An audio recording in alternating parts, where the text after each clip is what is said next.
Hey, I'm going to Death Valley in a few weeks, and I wish I could find a silo for my rope. I've checked out a few places, and they're all sold out. Hey, did you hear? Emily just came out with a new Seco rope bag.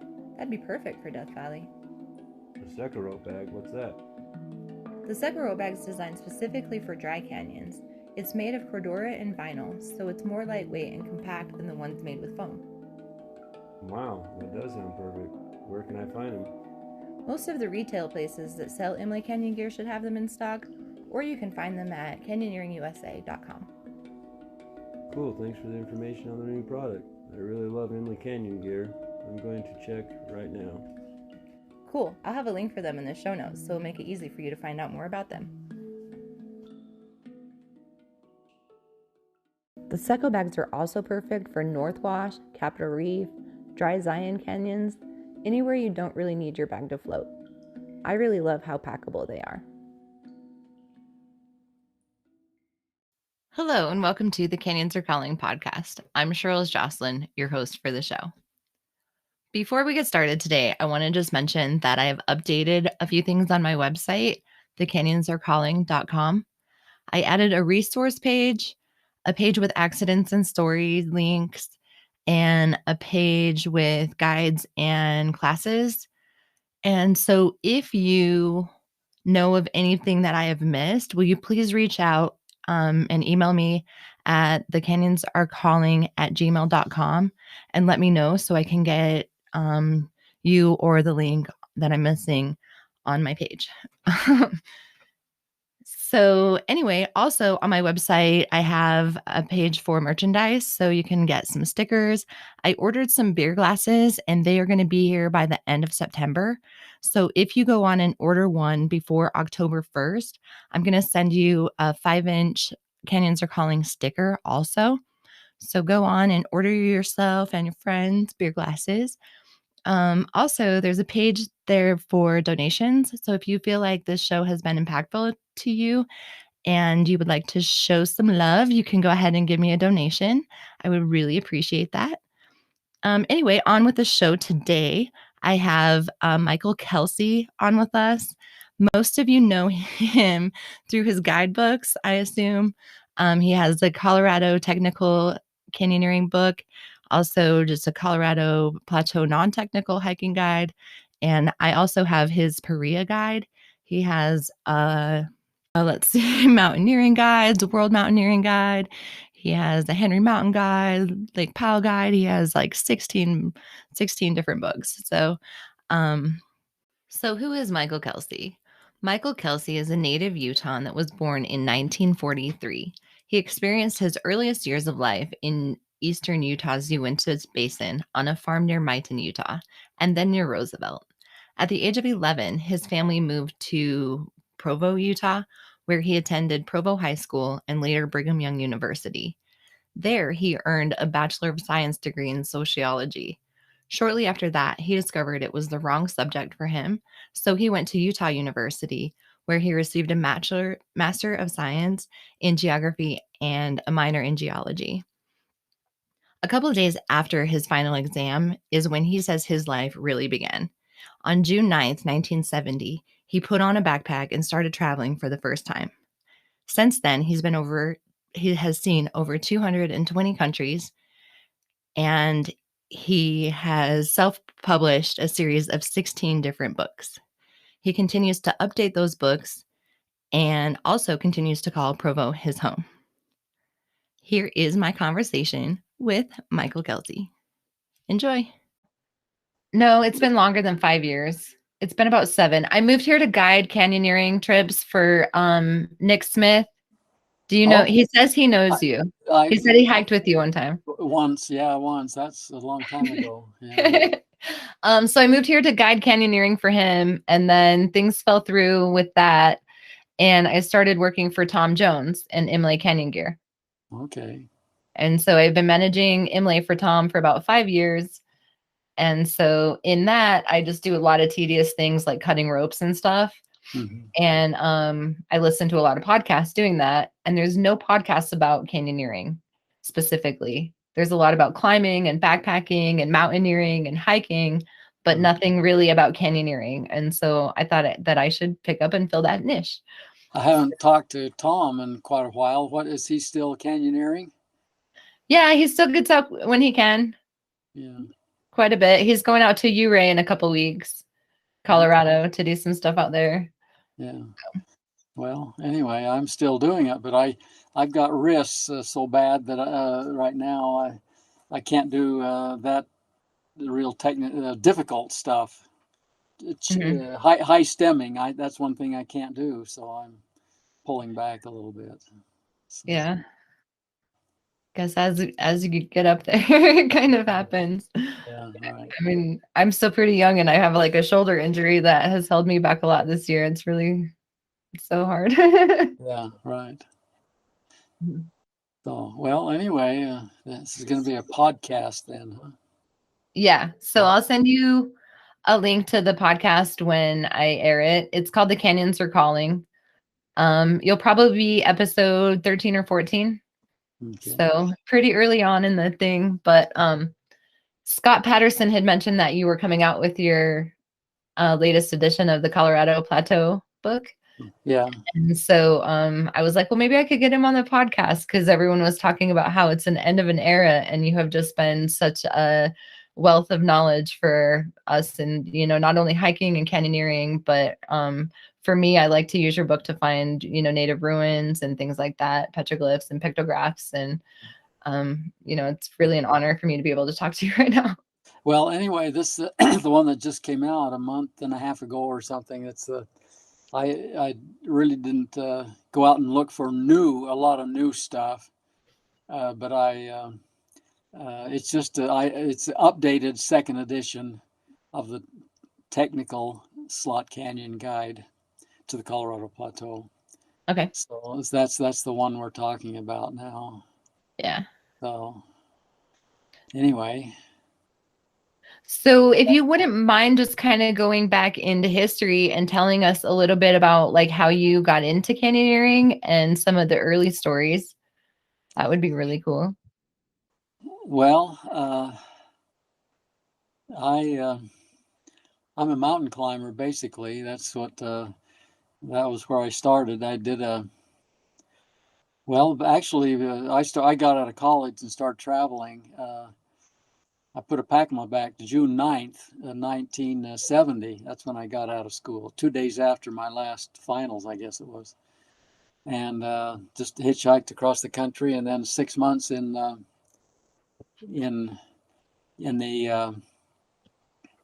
around Europe, and then over to Nepal and back, and took me 6 months to do that. And then anyway, so I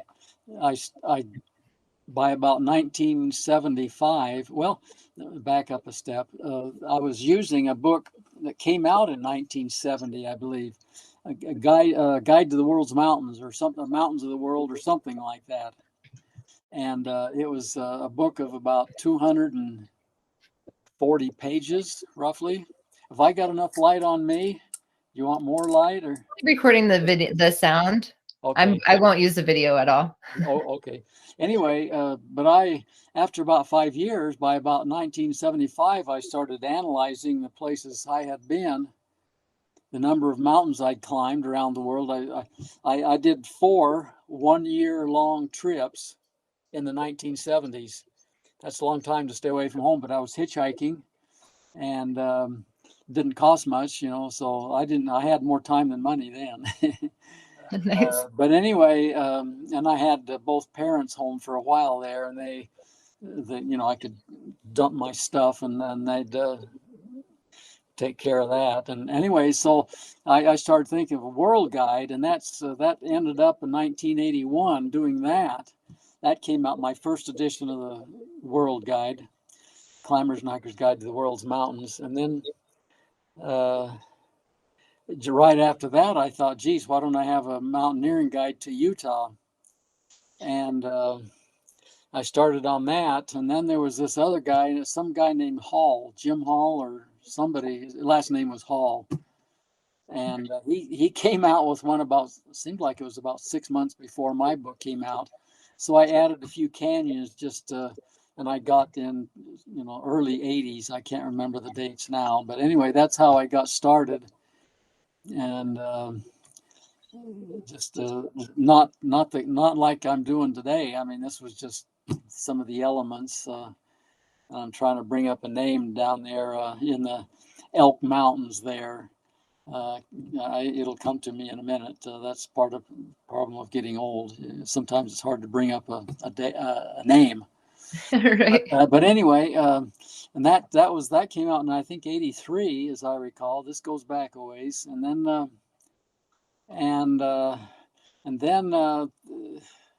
I just I guess I had some problems with my wrists at that time.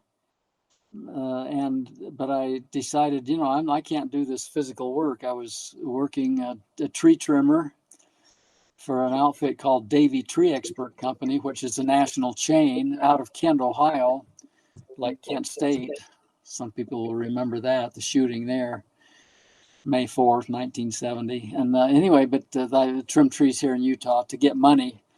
And I just, by about 84, I decided, hey, I want to do this full time writing.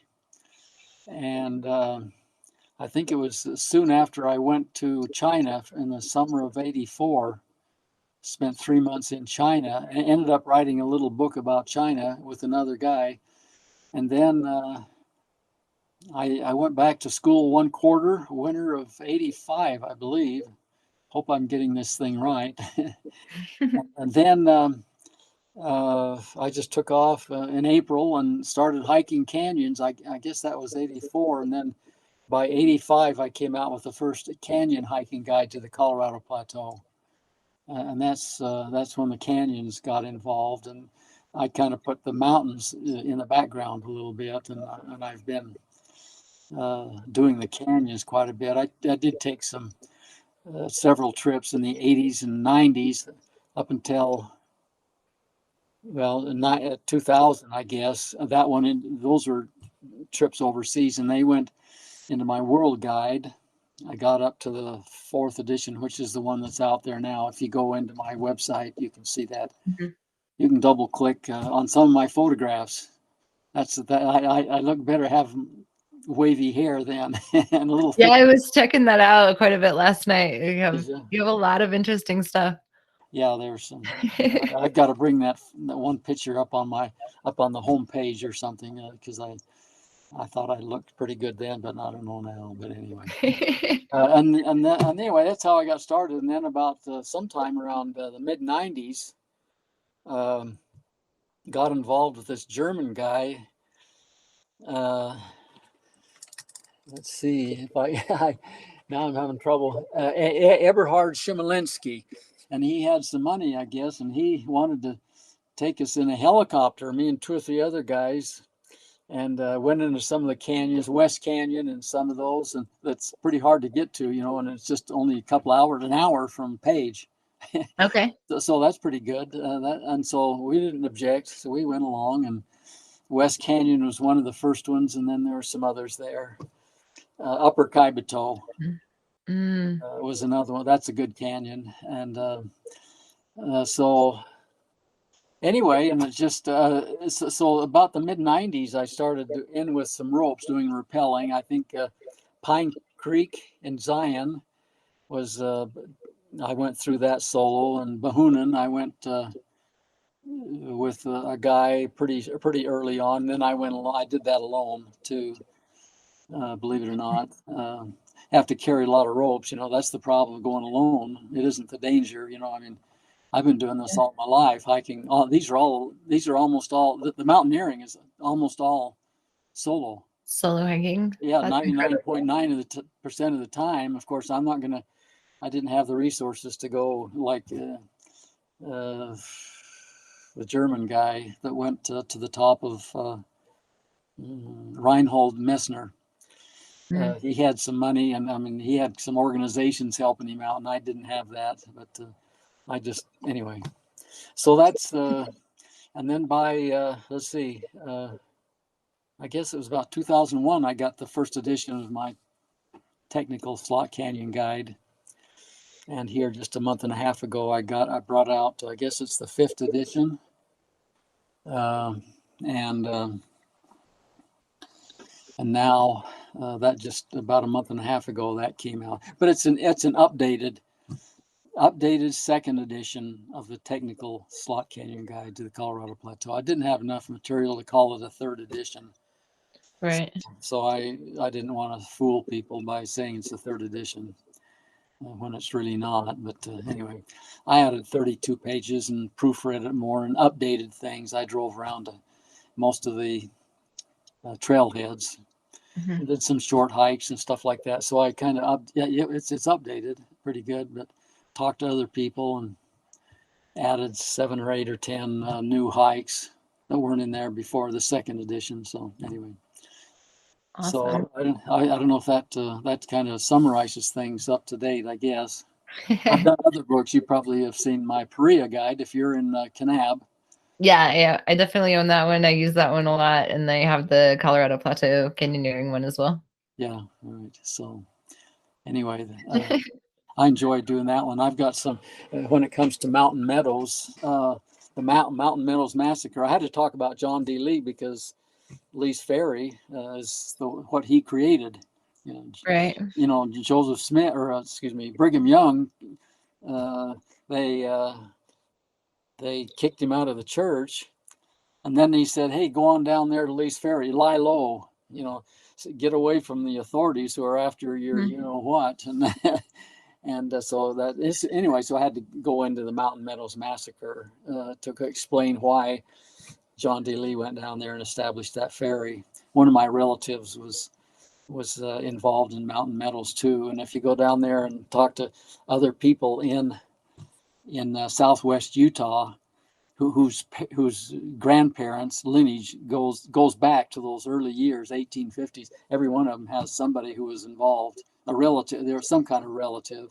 In some cases, just a shirt tail relative, and I'm one of them. William H. Dame is first cousin to my great grandmother, Catherine Dame Bushnell.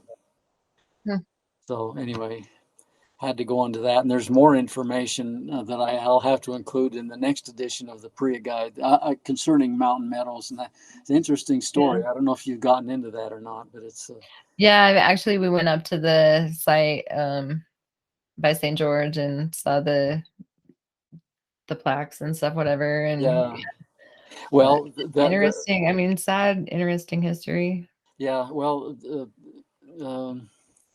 Juanita Brooks, she covered in her books and writings. She covers John D. Lee when he came out here, his life going out here to Utah and all that.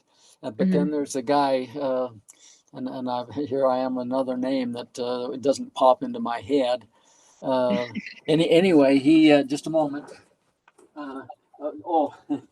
Excuse me, Richard Turley Jr.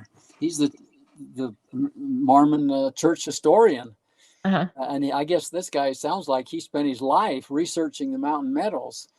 But anyway, he has 2 library-sized volumes that came out, I guess, about 3 years ago, and I had to pay for them. I mean, I wanted them because I'm part of that. And anyway, he had a whole bunch of stories about what happened, and I mean, it was he followed these wagon trains. There were 3 or 4 wagon trains that kind of came and went with each, with a Fancher party, they. And then followed them instead of John D. Lee. So, and then the Mountain Meadows, and they had a telegraph office there where they shot him, or near somewhere there. It didn't say, but this was the big news, And they had some guy had a photography shop in Beaver where they were having the trial, And they, I mean, it was a big deal, and interesting story as to how the sheriff actually captured John D. Lee and stuff like that. And I've read both of them cover to cover. And anyway, William H. Dame was one of my beloveds, blood relative. So anyway, that's the Perea, and so I enjoyed doing that one. And a lot of nice hikes too, of course. Yeah, I like how you have the history in there as well as the hiking information. Yeah. Well, it's history doesn't sell by itself. Exactly. You got to put some, some other Yeah, stuff. yeah. So put it in with the hiking, and maybe that'll help. I don't know. I've never asked Yeah. people about that. They say things like what you're saying, but I don't know. People will Yeah. say nice things, whether they believe it or not, or whether they're sincere or I've used not. your Korea book a lot out on the Vermilion Cliffs, just finding, little pit house ruins and petroglyphs and things like that. Like Yeah, that's my favorite thing to do in the fall and the early spring, winter yeah. in this area. Well, that's a nice place to go. In winter, you can go, that's far enough south, so you can get some Yeah. stable weather in winter quite a bit. So it's a nice Yep. time to go. Got more places to go. Right. Yeah. So anyway, some people were asking about some of your early canyon stories. They want to know, like, before the internet was here and we had like Gaia and we were able to follow the yellow line on our phone. Tell us some stories about when you were just out exploring and making your maps and finding your way on your own. Well, I do have a GPS device now. It's a smartphone, but it's just downloaded Backcountry Navigator, so that's as close as I've gotten to a smartphone. I have a flip phone. Where I'm at, where I work, and I don't like to use that word work because it's not work. Right. There's no coverage anyway. You have to go to a town or something, and of course, there's no payphones anymore, so you got to have something. And anyway, the coverage is a problem. So that's kind of one reason I've kind of stayed on my back foot a little bit. But yeah, I mean, I always carry a map, a USGS map, a copy of it, usually 100,000 scale.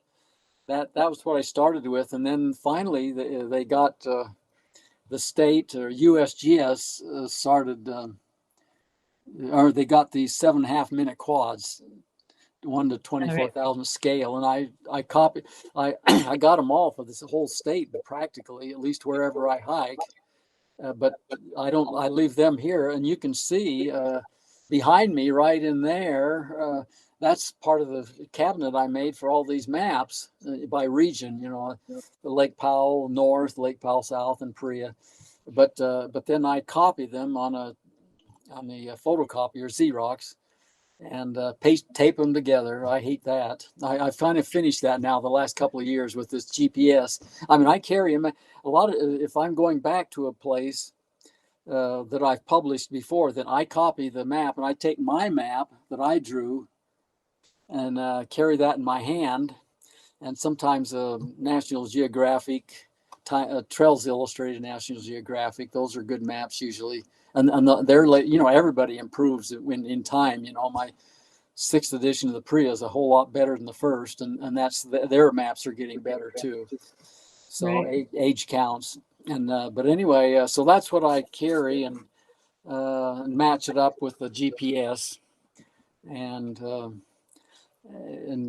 like if it's the one that I've been to before, I'm always making notes. I gotta add this thing, a cave or something, some ridiculous thing, but. Anyway, so that's. I mean, I can read a map. Obviously, then a lot of people don't. They have a hard time reading maps, but that's the same way all over the world. I used to criticize some people overseas; they didn't know what a map was. Some of these illiterate people, that I've met, and I spend a lot of time in the poorer countries, and it's a lot cheaper traveling in those places. That's one reason I like to travel to those places. But anyway. I just carry a topo map, and then normally when I'm drawing maps now, and since about the early '90s, I copy the map on my Xerox photocopier, and then either shrink it or enlarge it or something, tape it together, and then I write on the map, or I follow the stream drainages with a pen. I outline that and certain elevations that are important to know. And that's the reason you see on my maps a lot of elevations, feet and meters there. So the people, when you're using a GPS or whatever you got, you can kind of match those. And so they're accurate. I mean, like I say, they're tracing with a light board. And And then, of course, I go the old-fashioned way, cut and paste, believe it or not, still with my maps. I have a print here, a printer, a Xerox, or it's a laser printer. And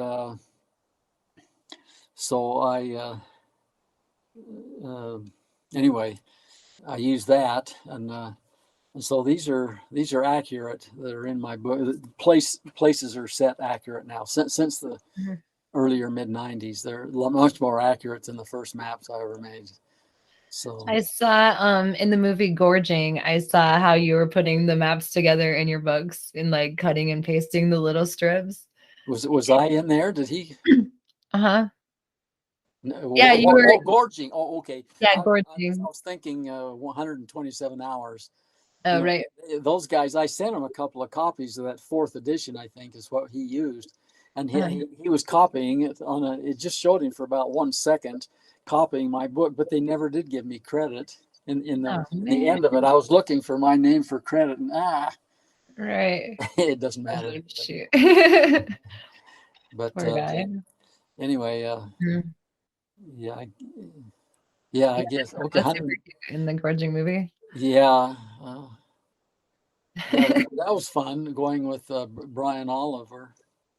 And he went with all of us, and one at a time normally. And then we got together to do one canyon. And so that was kind of fun, and I mean, I had a good partner there, and so, and Brian's he's a good canyoneer. Even toting that damn camera around, he did a good job, getting up and down those canyons, that's right. Can you hold it here just a second? That's Brian. You're gonna do this. You can cut and paste this, right? Yeah, for sure. It's Brian right there. Hello, Brian. Oh, that's crazy. Yeah, I'm doing a podcast or something, recording, and we were just talking about you and toting that damn camera around in the canyons. Ears are burning. I don't want to take away from your podcast. Okay. Can I call you later? No, well, just did I send you a book? This last one? No, I'd love to see it, and I called to get the full story, so I'd love to kind of hear more about the backstory to it. Okay, yeah. Why don't we talk in another an hour or something like that? We'll surely be done here, and I'll send you one. In fact, I just got sidetracked with a lot of guys, and I forgot who I'd sent these books to. So anyway, I want to talk to you. Exciting. Let's talk in about an hour, maybe. Is that okay? Okay, yeah, I'm talking. Okay. Your podcast. Ask him if he would be interested in doing an interview on the Canyons Are Calling podcast. Well, what is the about the Gorging movie? How do you say your name? Is it Shirts Rocks? Shirls. Shirls. I see a Z on the end. That doesn't. Shirls, like girls, but Shirls. Shirley Rock. Okay. Well, I'll Brian, I'll get some information here so you. That's awesome. Okay. Yeah. Honestly, we were talking about you right there. We were talking about the Gorging movie. Yeah. Okay. Hey, see you in about an hour. Sounds good. Thanks, Mike. Okay. Bye. Well, that's coincidental. That's hilarious. Yeah. So. Okay. Cheryl Rocks. Okay. Yeah. Yeah. Okay. So, where were we? I'm not even sure. We're talking about the movie that he did. We're talking about Gorging, and then he called. That's so interesting. That's funny. Yeah. Okay. So maybe if you could just talk about like some of your favorite canyons that you've been into in the Colorado Plateau. Well, I don't know. There's easy stuff, just hiking and that. The technical slot canyons are probably more interesting. Today I can't do those really, really difficult stuff, and I don't even want to dream of that. But my best canyon is the West Canyon, Takes a boat to get there. You can drive in there, but I don't like, those people remember the long walk. I guess you're familiar with that or read some history about it. The Navajos. Yeah. Yeah. Okay. Anyway, they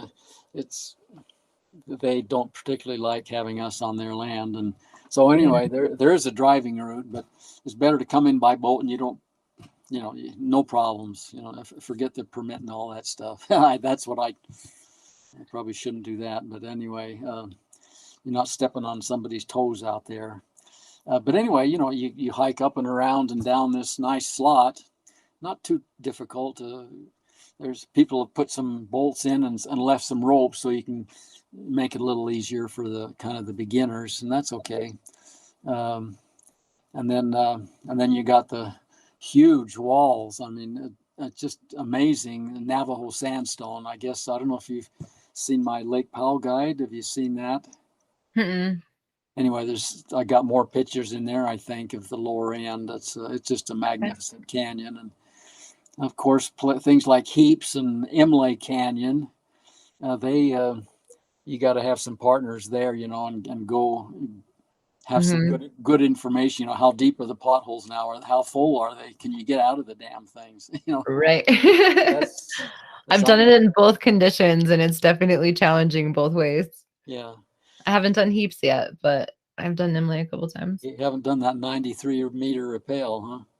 No, I got to get a little bit better at yeah. Well, just go with about 3 other people, and you'll be okay. And kind of beware in this last month. Right now, probably pretty good. I imagine the potholes are pretty full right now, or they were a couple of weeks ago. Yeah, we got some rain today. we just got a great afternoon storm. So that last guy that died at the end of Heaps there, there's 4 bolts there. You can't. Nobody's gonna. I mean, that'll hold 3 or 4 Volkswagens. But then I guess the D ring they had. I don't know what that was, snap link or something there, and their D ring went through that damn thing, and he fell to his death. And there's a nice story. Heaps Canyon. I was with a guy named Bill Bees, and I think that's the last time we saw each other. I don't think we went anywhere together after that. We went down Heaps by the kind of the long route, and we got down there off the top cliffs, and we met 4 people, and one guy, I better not try his name, Bao or something. Anyway, a Vietnamese guy or something, and maybe China, I don't know. We kind of went together for a little while, and then lo and behold, Bill Bees threw this rope in one of the first potholes, and the damn thing sank. It was a coiled rope, supposed to be waterproof. Oh no! But the thing sank, and we couldn't fish it out. And then these guys came down, and they nicked one rope, cut the sheath on a ledge or something. So there we were, about 6 people. Well, I guess we better go together, So we went through it and helped each other. And I mean, that's how we got out alive. But anyway, we got down there to that last rappel, and I went down, and lo and behold, it was 100. They had a 100-meter rope, but it was a let's see, there's static. That's the rappelling ropes, and what's the other? Dynamic, and it was a dynamic rope.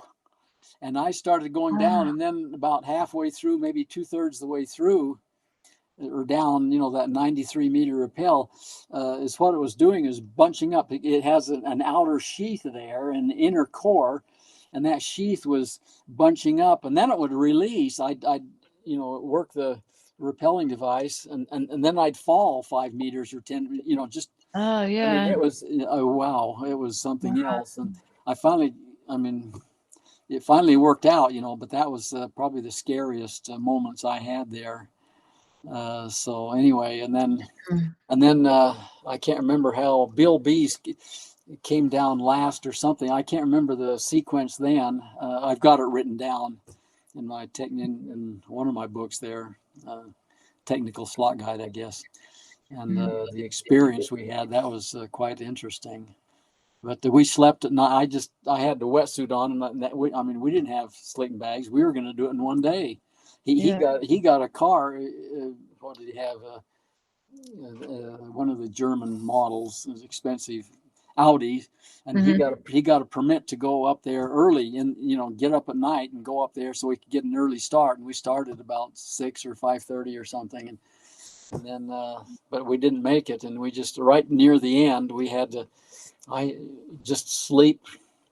I found some sand, a pile of sand, and made a body place there for my body. And there were mosquitoes too. Wow, that helps. And but at least I was covered up with a wetsuit, and that kind of kept us warm. But I don't think I slept 1 minute. I don't know. Just let your body rest a little bit at that time. Yeah, right. On another trip. Speaking of camping out, sleeping out without, being delayed to the point where you just had to survive the night somewhere else, and over in the, I guess it was the Escalante. It's coming into town of Escalante. I came down and they had a storm, and lo and behold, here come a big flood, and there I was trapped. Couldn't go up or down. You had to make crossings. You're crossing the creek on a good cow trail, but when that water's going, it was like 700 CFS cubic feet per second, Yeah. and you cannot cross something like that. Maybe a 60 or 70 is about max. Anyway, I just kind of crawled under a ledge there, and I was t-shirt and shorts, and I had to put my arms inside my t-shirt. I can't do it now, but anyway, to get warmth, and I pulled the foam pad out from behind my pack. It was a Mountain Smith pack, and it's got a metal frame inside there, and they've got a piece of padding there. It's a real thin foam, but it's doubled, and so it lays. It's about this long, as long as I am, and I laid on that all night, and then put the pack right on top of me, and it was cold too, but luckily there wasn't any mosquitoes there too. That was good. My legs were bare all night, and that's a good thing to point out. Like once in a while, your packs do come with the emergency bivy. Like I know Tom designed the heaps and the collab have that you can pull out the foam in the back and use it to sleep on. Yeah, it's like a trifold, so it's long enough for your torso. Yeah, right. It's super comfy, but I was using one of his. Like I don't know which, if he had a name for it or what. A red pack. Okay. Cool. Yeah. I don't know if heaps. I don't know what, or inlet. I don't know. Anyway. Yeah. Cool. Then we were over in the Escalante again with a different bunch, and we tried scorpion, and it really got difficult, and I guess it's been done. I recommended, that only a small group of people were qualified to do that one. We weren't. I wasn't, and but it took us time to get out, and we ended up about midnight. The batteries wore out in our headlamps, and we just laid down in the sand. Only about 45 minutes from our cars, but in the middle of the night you can't see very well, so the trails are gone then. But we just laid down in the sand. I think I got some pictures there, scorpion, in my technical slot guide there. I laying on the sand there. I took a bivy, one of these bivy sacks, and crawled in that, and it's really moist. You wouldn't believe the moisture that your body exhales, and it kind of helped me stay warm, but it was very uncomfortable, and it didn't help a lot. Well, it helped some, but at least I didn't get any mosquitoes on me, and that was another long night. So I've had 3 long nights, unexpected nights out, and that's always a nice experience doing that. Only 3? Yeah. That's pretty cool. Over on the Mount Damavand in northern Iran, north of Tehran. That's a big volcano, about 19,000 feet, 5,800 meters or whatever. And I got up there, but I didn't have enough water. I just had a small water bottle. I expected to get up to a hut with snow, melt that and for my water. But so I Okay. halfway up that mountain, and it's a good trail.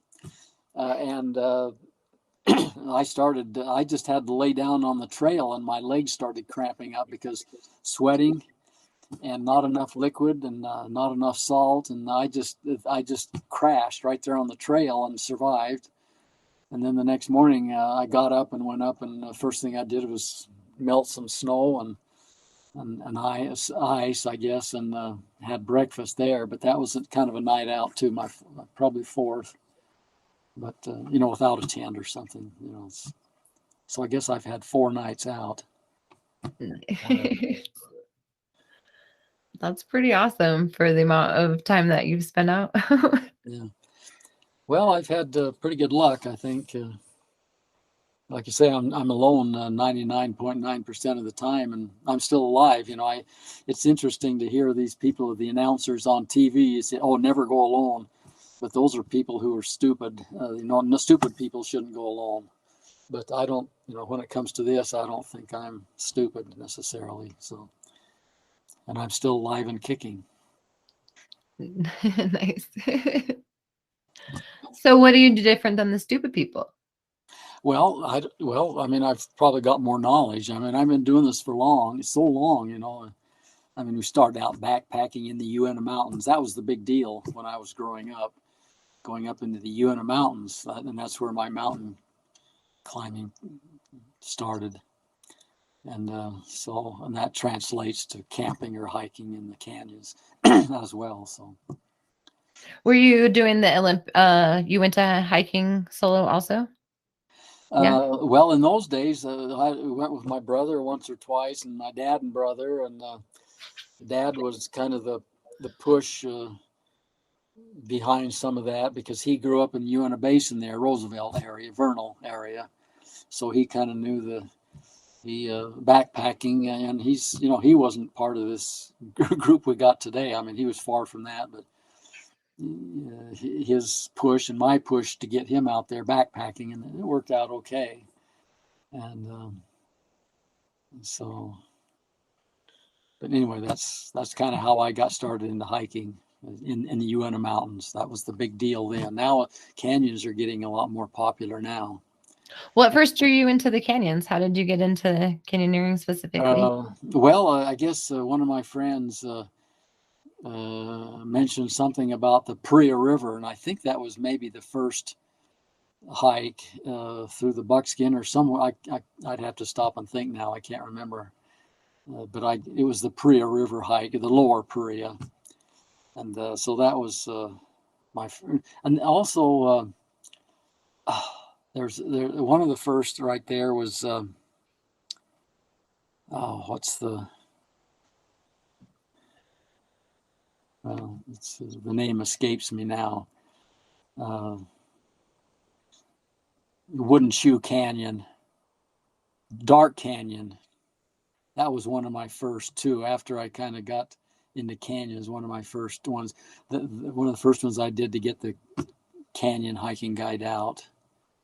And of course, it's a step-by-step process, And after that, then slowly getting in, looking for more difficult stuff, and I'd get tips. I used to get some tips, and I still do, but then after you get out there, you kind of get to know the country, and you find them yourself. A lot of these, I don't know what percent comes from people saying, "Hey, there's a canyon over here. You got to look into that," or whether I found them myself, 50-50 maybe, I don't know.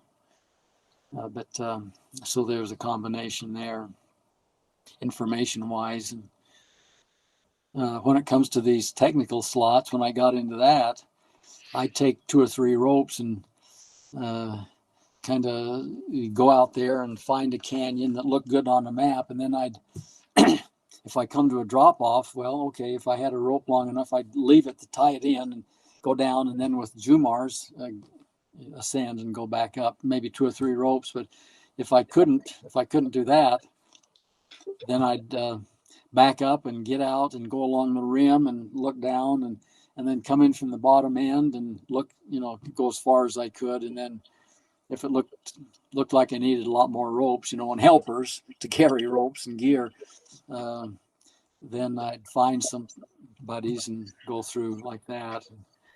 So anyway, so one guy wanted to know how you found Drill Hole Canyon and if it was any good. Not so good. Well, I found that just I was looking for another route to Red. Let's see, help me out there. What's the canyon just east of Drill Hole and that trailhead there? Would be Red Breaks? Red Breaks, right. I was looking for, somebody suggested I could get there by this other road, and I'm always out there seeing how far I can drive on some of these roads, and so I went down there, took 2 or 3 ropes or something, didn't need them, but also I got started, I guess you saw there, if you've seen me with that hook, and that's been controversial. The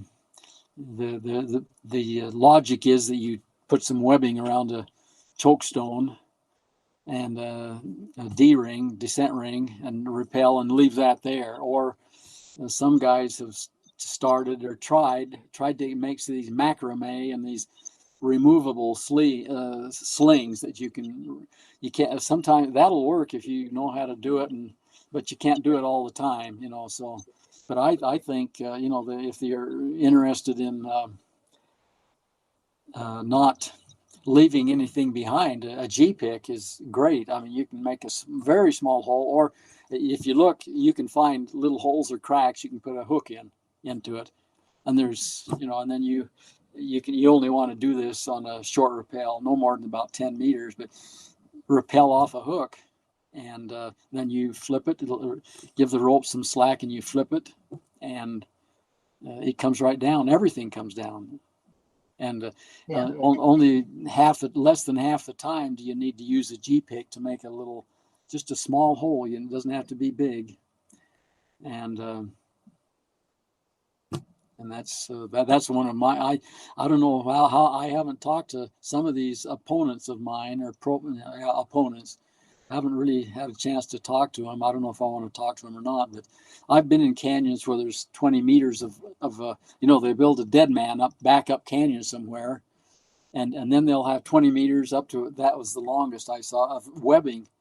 Just leave it there, and and it'll eventually get washed away if you're going to build a dead man, and so it'll wind up in the canyon downstream somewhere. So better to put a bolt in or something. And there's all kinds of different ideas behind setting up a rappel and stuff like that, but right, one bolt and hanger is just fine. I mean, it's, at least you can put it right there and see it as you're starting out. You can place it well, and it's an easy start, and it's not very much. And sometimes a good placed bolt will eliminate a lot of the rope groove damage that can happen if you have an anchor placed more back on or something like that, on a tree or whatever. Yeah, that's I've seen quite a few rope burns in places, but that's another thing too. So there's everybody's got their own idea on what's the proper way,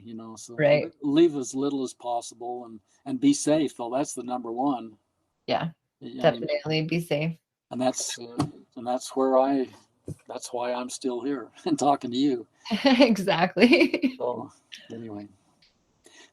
Pretty awesome.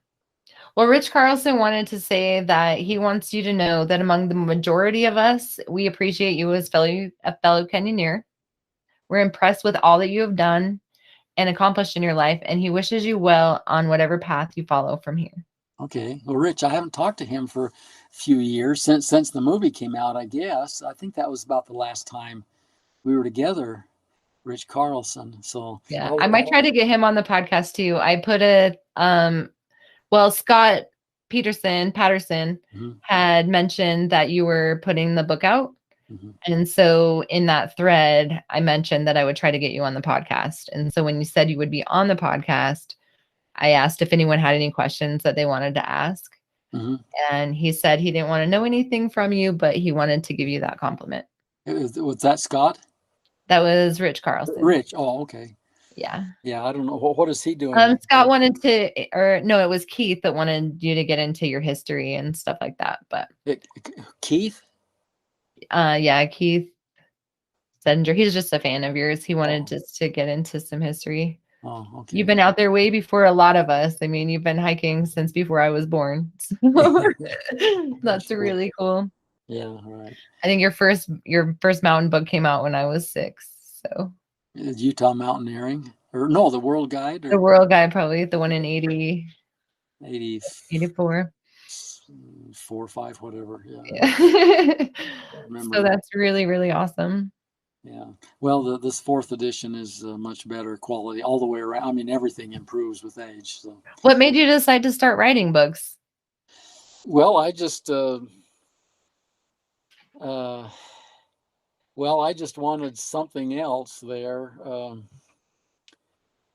Just to get more information out. Well, I could feel it way back. I was trimming trees for Davy Tree and Utah Power and Light, and I could feel my wrist kind of going a little bit funny there. I got first feeling of aging or something, wearing out. Let's call it that way. Right. And I said, I can't do this. And so anyway, it just seemed like a good idea. And luckily, I was at the forefront. As you know, there weren't any guidebooks out there. This Dave Hall, I guess it was, he had that Utah Mountaineering Guide and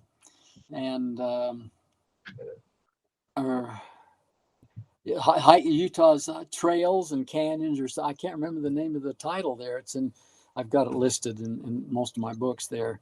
But anyway, before that, on my first trip to Europe, there was this book called Europe on $2 a Day, believe it or not.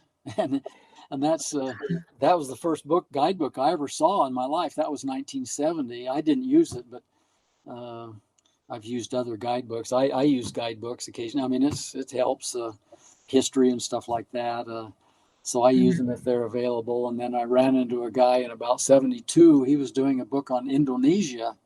He was in the process there. He had done a kind of a little, just homemade booklet to start with, and then he was doing a better edition, Indonesia or backpacking or something. I forget what it was now, but it was. I met him in Singapore or Yogyakarta or someplace like that, and so anyway, but I was right there, and traveling just started, at about 1970. I don't know when the Beatles went to India. The hippies, 1968 it seems like. And I was on the hippie trail, going across Asia to India there, hitchhiking to start with. And there's an interesting story. The first trip I got at the U.S. No, was it the Iranian embassy? Let's see, where was it? I was at an embassy and I met these two guys from India. And they had worked in Canada for a year or 2 or 3, saved some money. They bought a car. One of them bought a car. And they were driving it home trying to make a profit, a Mercedes-Benz. So they picked me up, and lo and behold, and they didn't kind of tell me exactly what they expected. But when we got to the Pakistan border, now Pakistan and India, they're at each other's throats a little bit. And when we got there, they wouldn't let him in with his car. So he had this carnet, spelled Carnet, and you buy that, and it's to ensure that you don't sell it somewhere along the line. They were taking it to India. That's where they wanted to sell it. That's where they did sell it. But anyway, so the deal was we had to drive back into Afghanistan there in Kabul, and maybe it was Jalalabad. Anyway, they took some planes over. They flew over to India, Amritsar, where the Sikh Golden Temple is, and they let me drive their car across Pakistan, and we met on the other side. Wow. Can you believe that? That's some trust. That's awesome. I mean, we were together 3 or 4 days before that, so we right. speak good English, so that's an interest. I mean, I've got a lot of interesting stories like that and world traveling, but that was interesting. So anyway, on the other side, then he came and we met, and got the Indian, I passed through the Pakistani side of the border into India, and I asked, "Am I in India?" And yeah, this is India. And then what's his name? Well, anyway, he met me there. We met right there, and then got all the papers straight and drove on to Delhi. So Hare Krishna was his name. Hare Krishna was his name. And anyway, so That's incredible. I don't know how I got off on that, but anyway, We're talking about how you got into guidebooks and oh yeah, well, anyway, but that was part of my world guide and world experiences there.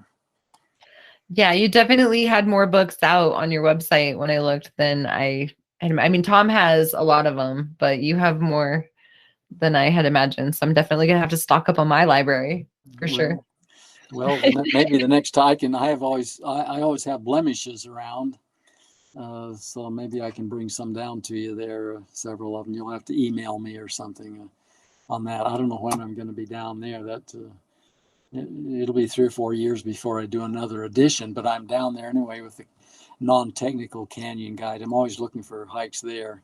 Mm-hmm. And I'll do another edition, at least the 8th edition. I've got a pretty good handful of new hikes for that. On the Priya book? Is that what you're saying? The non-technical. The non-technical Colorado guide, yeah. Plateau. Okay. So, cool. I think I have 7 on that one. The 7th, that's the last one, yes. Cool. So I'm current. That's awesome. Yeah. Very cool. And I still can't remember how I got off on that India thing here. There's another story. These 2 guys, Iranian guys, picked me up this was in March, the year that my dad died while I was on the road. It was in Bulgaria. They picked me up, and that's about the day my dad died, 4 days after I left. Of course, I didn't know it for quite a while, but anyway, they picked me up in another Mercedes-Benz and drove on through. And when we got to the border of Iran, they took my passport, and I wasn't fully, what the hell are they doing here?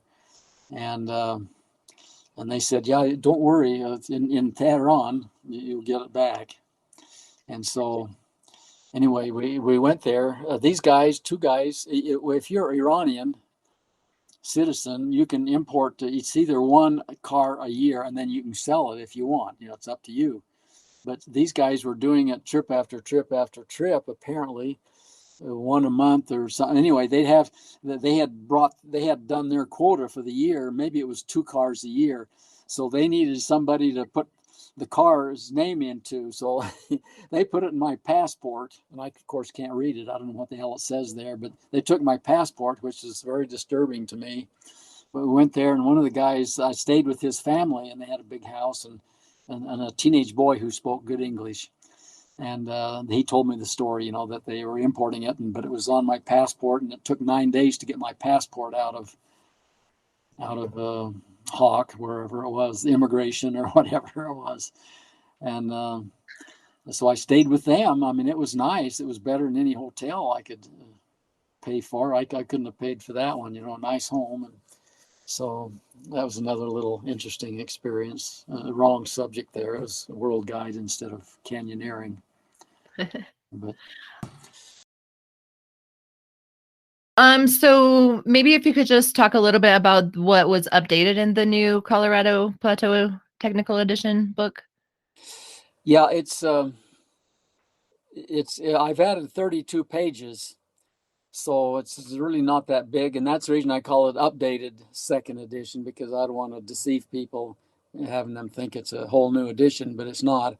I drove around to a lot of the trailheads and did some short hikes, but I'm just not in the mood to do anything, technical and stuff like that.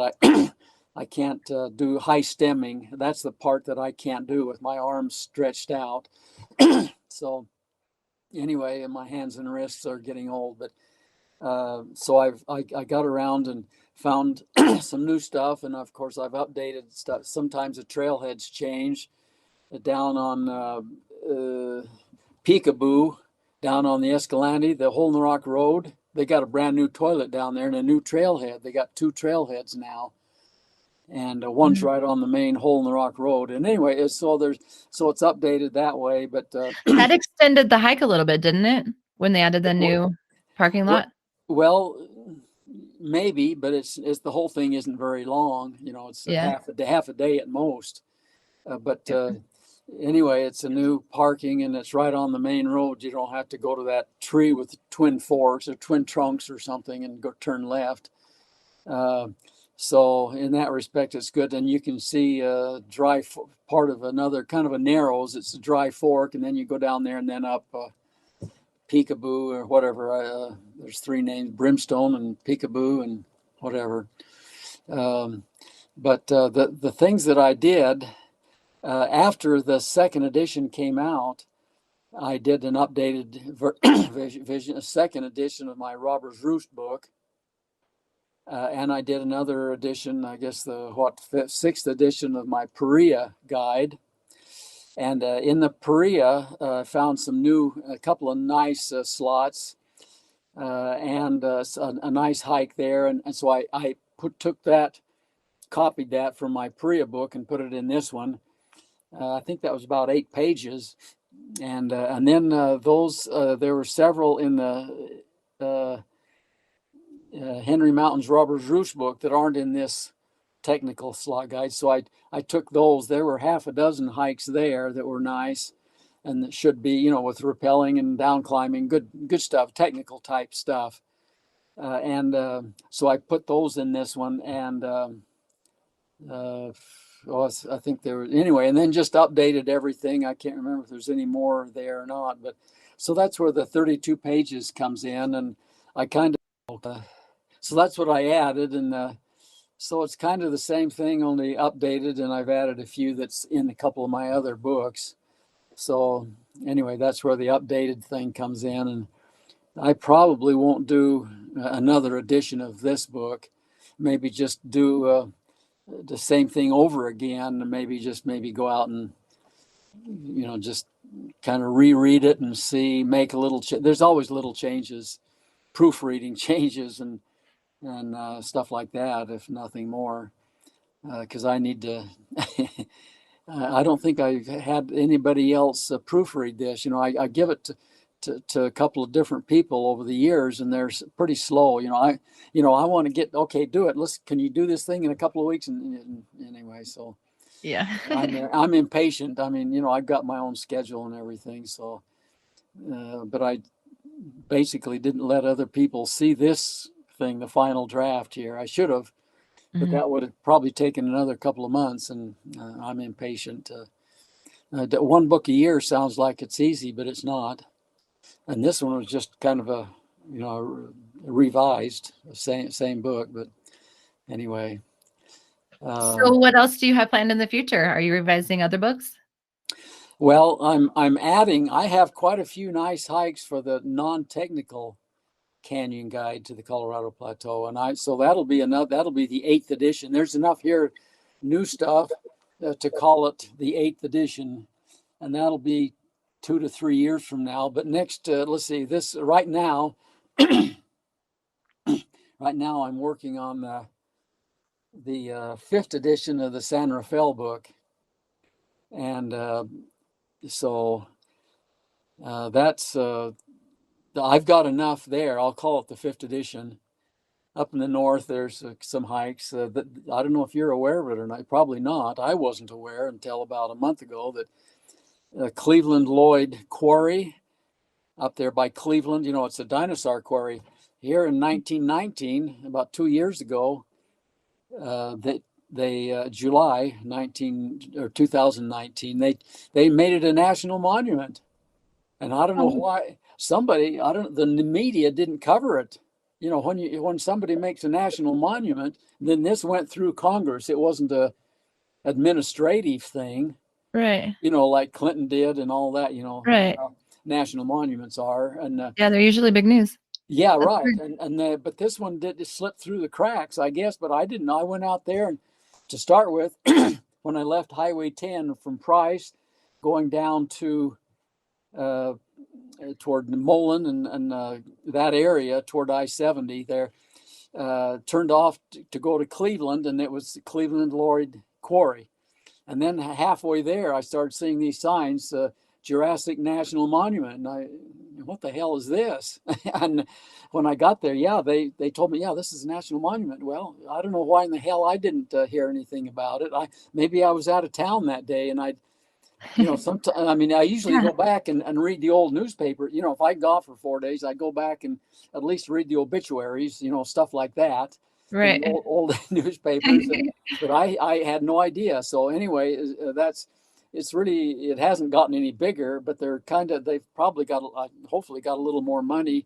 And they've got 3 trails kind of outlined there and around the area, and some of them you can see kind of an overview of this, where they got a couple of buildings there where it's covered their digs there, where they're digging out the bones, and so those are new. I don't think they were there last time, so they've had a couple of years, and it'll take time. It's a slow thing, they'll probably make some better trails. Well, the trails are okay. They might better signposting and stuff like that. Just give people a little better look at what these dinosaurs. Well, it's a lot different now than when they were here. It was forests and stuff like that.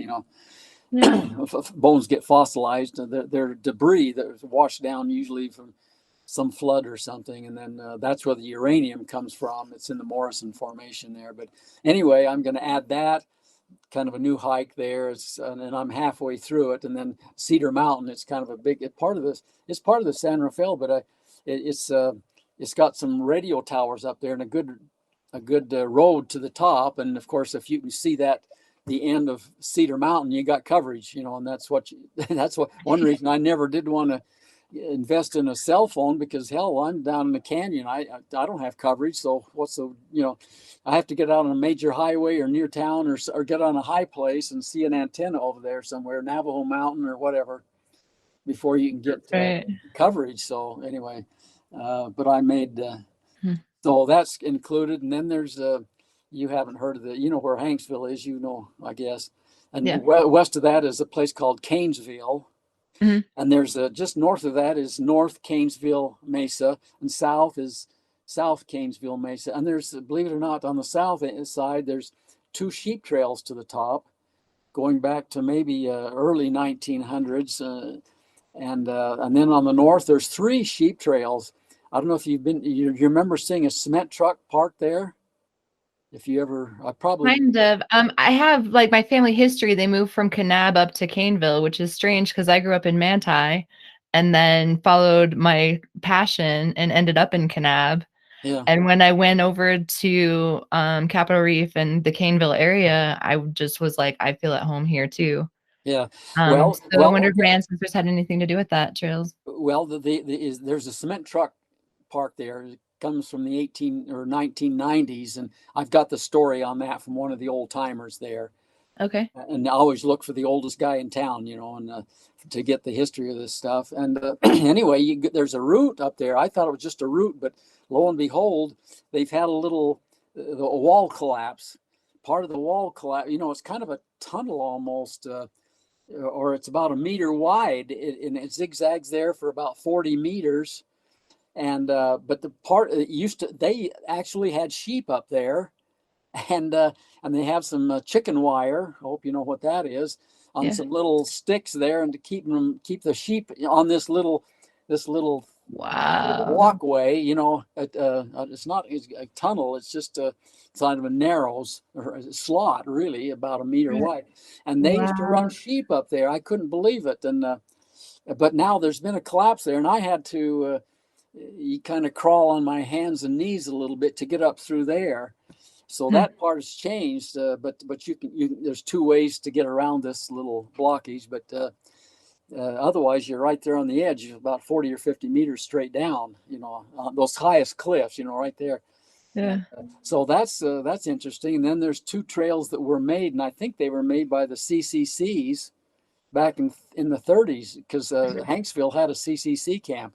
Right where the BLM office is now, or close to that. Somebody said, "Oh, yeah, there's some old foundations there nearby." I haven't seen them, but So I'm still working on that, and it's just this time of year I'm on the road for 4 or 5 days, and then I'm home for about 5 days, and I've got an appointment for the 26th. I got a doctor appointment, so I'm squeezing things now. And I talked to a gal last night, and she said there was a lot of rain out in the swell. And Provost's had 2.5 inches of rain here this month, and most of it in the last 3 days. And Yeah. I don't know what you've had. Oh my gosh, it's been pouring down at nights. My whole garden got pummeled with hailstones. Uh-oh. All my leaves I hope my plants recover. And then the next night it just downpoured all night long. Last night. No, the night before last. Yeah. Last night we got a lot of rain yesterday, and then we got a little bit of rain last night, and now it's kind of clearing up. But yeah, man, I hope we were able to catch some of this runoff, put it in a reservoir so we can use it. But I don't know. They had one of the guys on 13 tried to cover that, but he goofed up bad. Anyway, some of these little creeks ended up being as big as the Colorado River over by Grand Junction. This was before these recent rains, like 4,000 cubic feet per second or something, or maybe 8,000. Back in the spring of 2011, it was 85,000 cubic feet per second at the Spanish Bottom, at the confluence, the Colorado and the Green. That was a big stream. Let me tell you, I was in a little boat with a 14-foot boat going up and down that river. And anyway, but so I hope we caught some of that. If it didn't increase some of these streams, but I hope it went into a reservoir to help out. But right, exactly. Anyway, but those are two, north and south. I'm stretching the boundary if I include the South Caneville Mesa, but they're right across the road from each other. So I'm stretching the boundaries of the Paria or the San Rafael.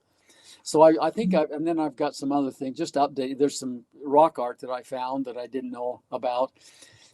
So I've got enough there to call it the 5th edition of the San Rafael guide. So that'll come out maybe next summer. I mean, I want to wait until these kind of sell out. Or maybe I could just throw 2 or 3 boxes in the junk, because I'd like to, bring it out once I get it ready. I'm impatient and I want to get it out there. The new edition's always better than the last. So. Right. And this one will be the same. So anyway, I guess that's all. I don't know. The Lake Powell guide, I got enough for. Well, the San Rafael swell is next, and then maybe the Lake Powell guide will be my next one. I'll have to get out there and spend a summer on the lake again, if it ever comes up. If I can ever launch, I don't know where I'm going to launch now. I haven't figured that out yet. And the media, they don't know what's going on. The TV people, I don't know what the hell's the matter with them. They don't cover that very well. The bullfrog, there's one, but it's gravel or something. So I don't know what's going to happen there. And then the non-technical canyon guide, and I've got a whole bunch of new ones there. And some of these that I'm going to put in the San Rafael swell will also go into the next non-technical canyon guide. So I've got a lot of stuff there from awesome. all over the place. And I've got 10 or 12 at least right now. So that'll be a new edition, 8th edition. I don't know if that'll be the last one or not, but I can still hike. I can still walk. I mean, really, that doesn't go down. Keep going as long as you can. Yeah, I mean, that's what keeps you young. Keep moving. Exactly. Most people retire to the chair and the rocking chair, and that's the worst thing you can do. Yep. Well, anyway, I really haven't. As far as hiking goes, I haven't. I'm a little slower, shorter stride, and maybe I could keep up with you. Maybe, I don't know. So you grew up where? I grew up in Manti. Oh, well, that's a nice little Mormon town, I guess. Mm-hmm. So, yeah, I like to visit and go camping up in the mountains in the summertime. Yeah, about as often as I get there. Yeah, right. So let's see. Did I cover that well enough? Yeah, that was good. Where can people find your books? Well, I I used to have a dozen or 14 or 15 distributors before Amazon came in, and all this goes back maybe 20 years. And, but now it's down to there's really only 2 Brigham distributing in Brigham City, Utah. If you buy a book, one of my books from Amazon or a national chain store, that's where they get them. I load my car up 5 or 6 times a year, as full as it'll go, about 1,100 pounds in a Volkswagen. That's a full load. And if I hit a bump, my tires rub on the tire well. And but I take those up about 5 or 6 times a year. And so he's got all my books, including our Kelsey family history, Adventures in the Great Depression, whatever I titled it. But anyway, he's got that one and the last one. All of my titles are there. And then there's a treasure chest down in Arizona, and they supply southern Utah stuff and kind of that end of the plateau. But they're not selling that many, and I don't know, maybe they're having trouble financially. It's just finances is what's doing it.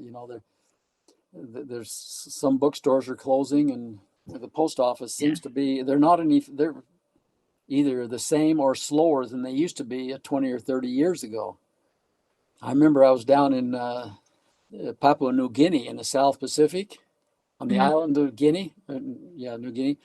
And I remember I was in some little coastal town on the north side there, and they had a poster of Donnie and Marie, the 76, and they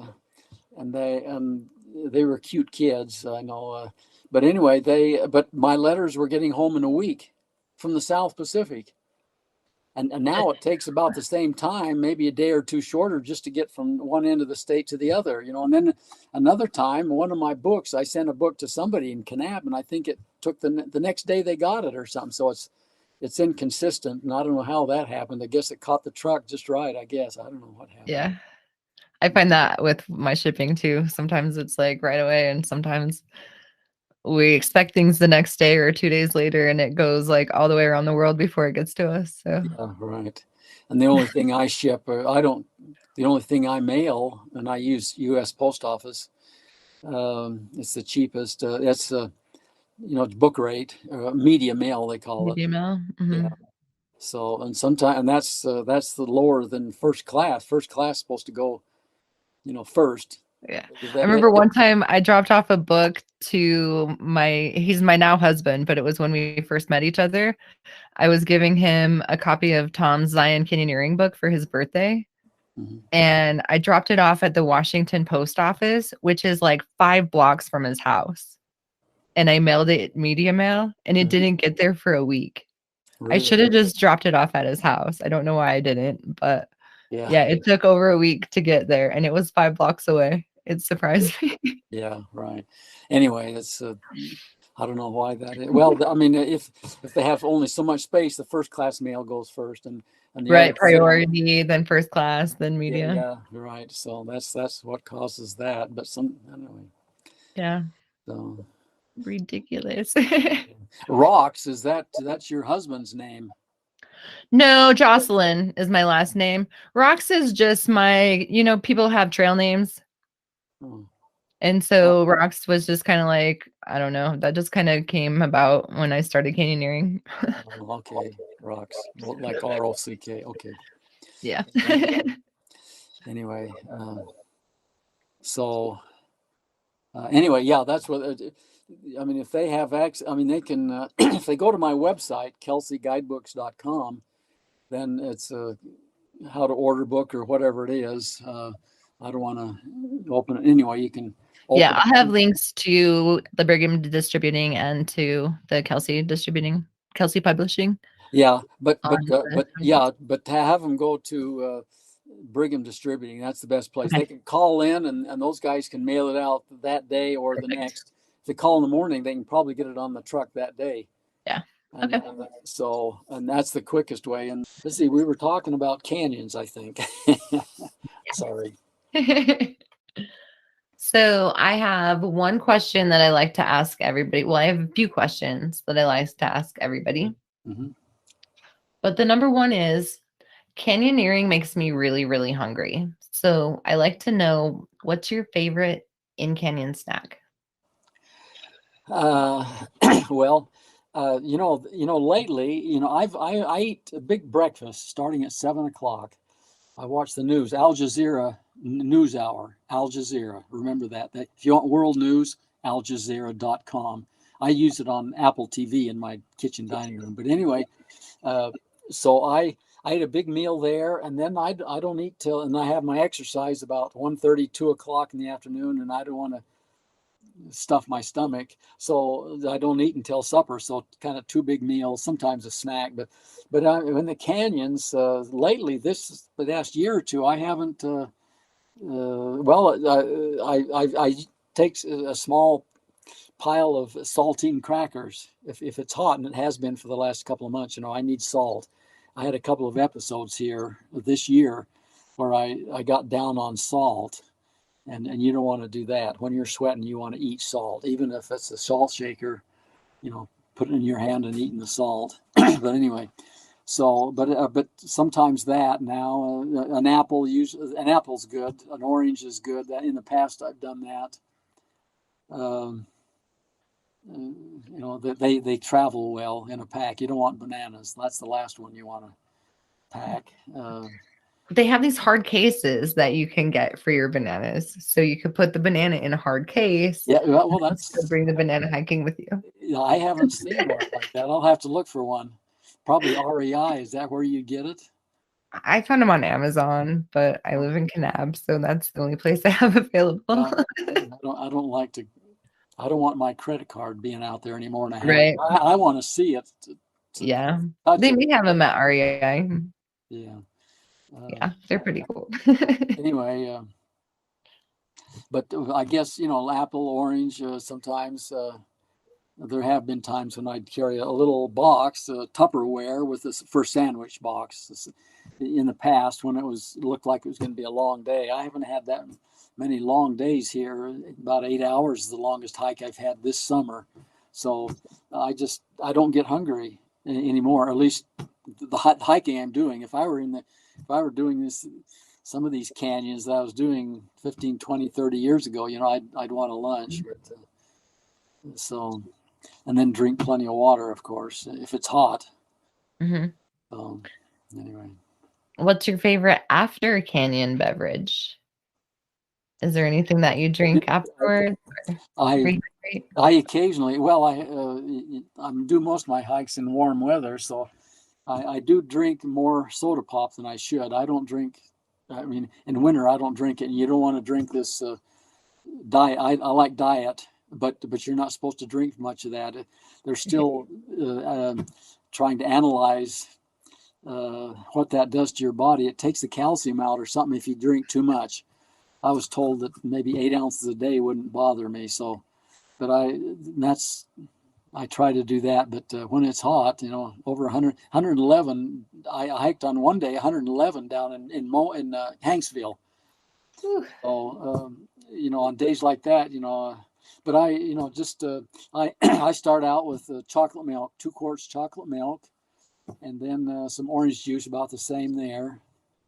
From concentrate, I build that, and then of course, as my 5 2-quart bottles of water melt, that's my ice. I keep them in 2-quart bottles, and as it melts, and at the end of 4 days, I've got a little ice, not too much, but then I can drink that water too there.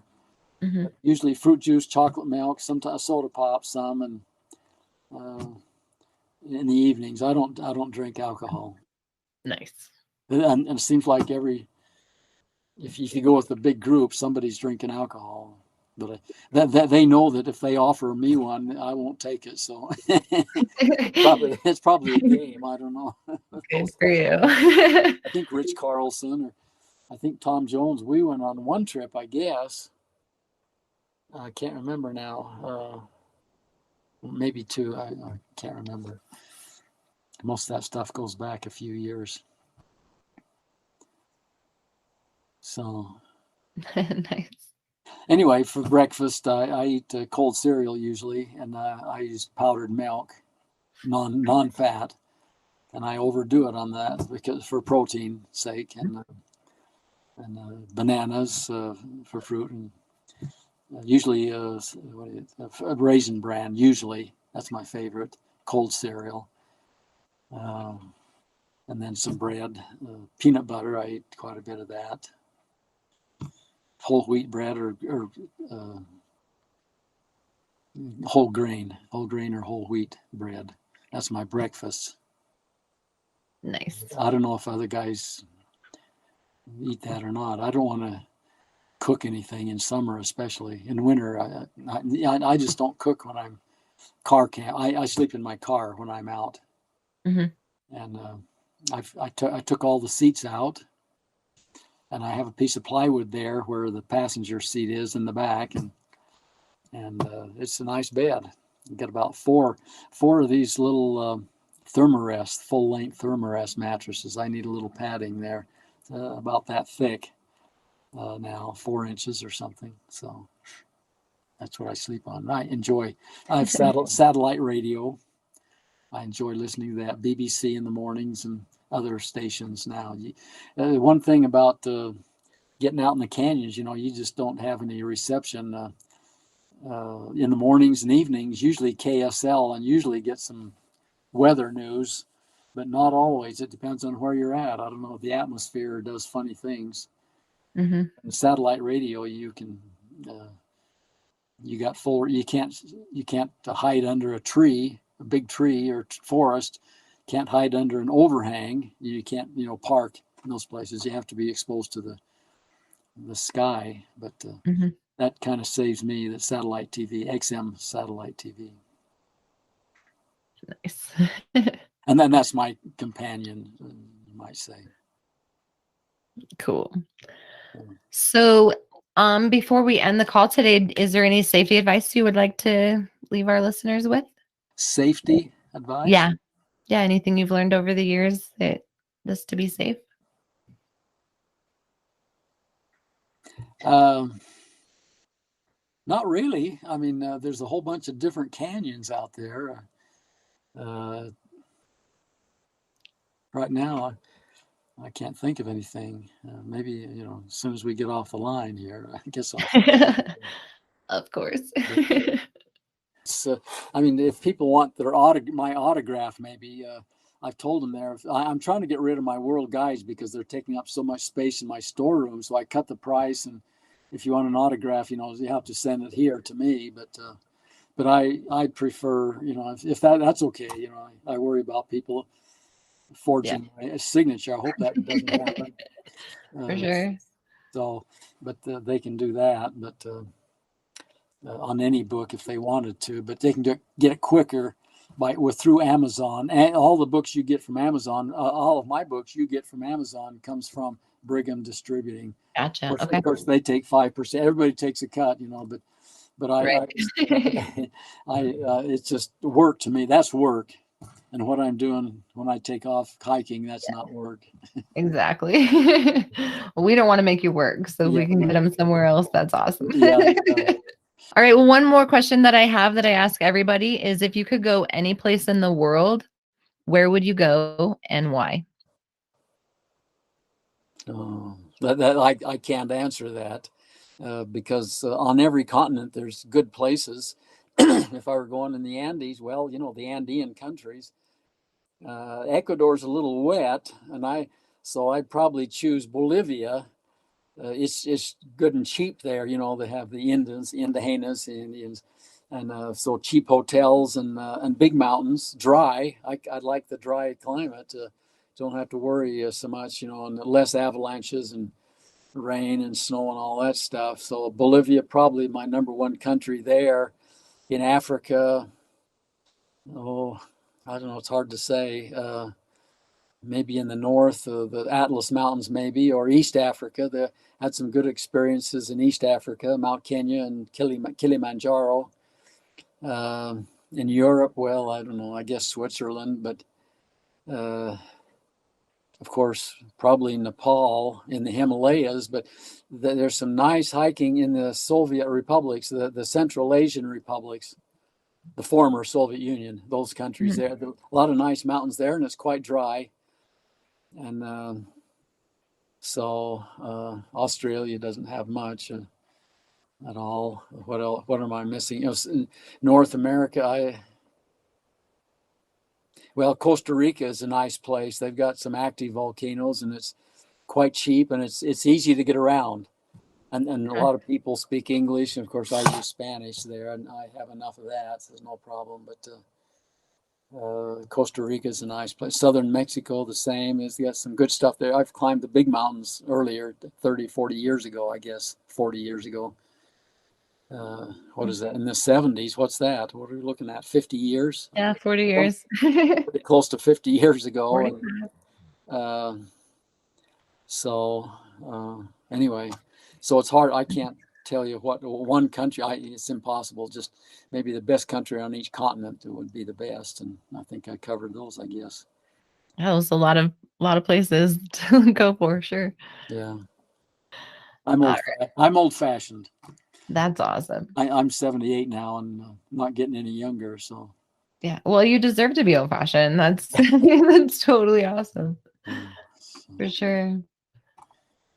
Well, I very much appreciate your time. Okay. If you don't have anything else to add, I think the canyons are calling. We should probably go. Okay, sounds good. Well, that concludes my interview with Michael Kelsey. I hope you guys were as entertained with his amazing stories as I am.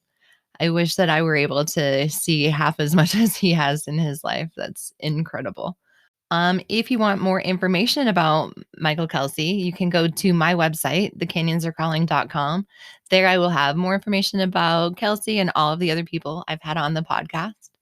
I'll have links to Michael Kelsey's publishing page, as well as a link to where you can order his books, the Brigham Distributing.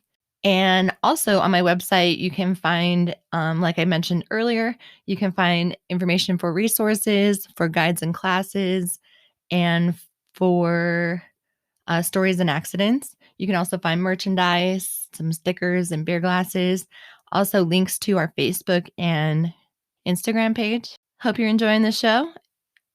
Canyons are calling now. I gotta go.